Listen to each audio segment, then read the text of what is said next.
Bu nə təfəkkürdür, biz hansı əsrdə yaşayırıq? Yəni günümüzdə bu nə şeylərdir? Yəni insanlar oxumağın, nə bilim, qarşısını almaq, nəyə görə övladım, nə bilim, cəmiyyət pislik pozular, eləyər. Bu övladın gec-tezi var da, həyatın nə gətirdiyini, nə gətirəcəyini kim bilə bilər ki, yəni? Həyat insanı hansı mərhələlərə aparacaq?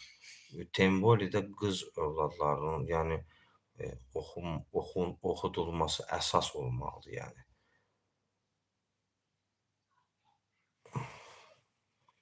Həyatım dörd divar arasında keçir. Nə deyim? Yanlış zehniyyət. Elədir də, yəni, ümumiyyətlə, cahil qalmış zehniyyət silahdan da təhlükəlidir. Həqiqətən deyirəm. Ən təhlükəli şey məndən soruşsanız nədir? Cahil qalmış zehniyyətdir, yəni. Bu zehniyyət olduğu müddətcə, yəni, inanın mənə, insanları fizikən öldürməyə